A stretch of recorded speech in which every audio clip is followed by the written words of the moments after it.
On May 23, 1991, in a small village in China called Huan, the locals were celebrating their annual festival. Among them was a woman named Wei Shouman.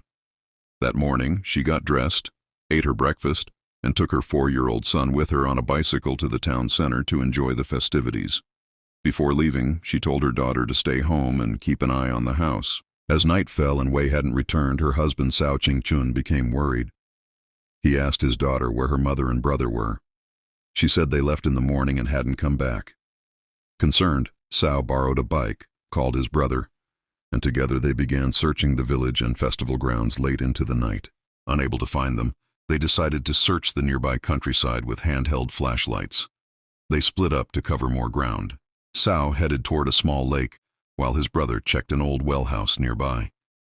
There, shining his light into the deep well, Cao's brother found something horrifying. At the bottom were the lifeless bodies of Wei and her son. Police were called immediately.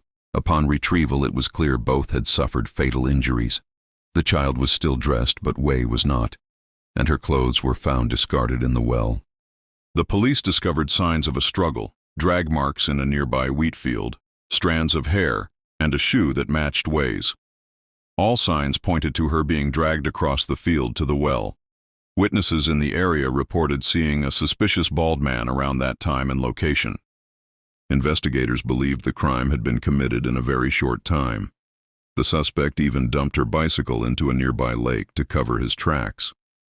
When police searched the lake, they found 28 bikes, but Wei's husband immediately identified hers. Suspicion turned to a nearby prison labor camp. On the day of the festival, 16 inmates had been allowed to work in the village as part of a community program. All were accounted for except one, Yang Zhenlin, a man with a history of trouble. He had returned late that day and had no clear explanation. Evidence mounted against him. Footprints matched his size and walking pattern. His clothes had faint blood traces, and crucially, the blood matched the rare type that belonged to Wei. Though forensic testing was limited at the time, it was enough to confirm suspicion. After questioning, Yang finally confessed. He had lured Wei and her son away, taken them to the well house, and committed terrible acts before ending their lives, all for a brief, selfish impulse. In 1994, Yang was executed. The crime shook the village to its core. Wei was remembered as a kind and beloved woman whose life, and her child's, was cut short in the most heartless way.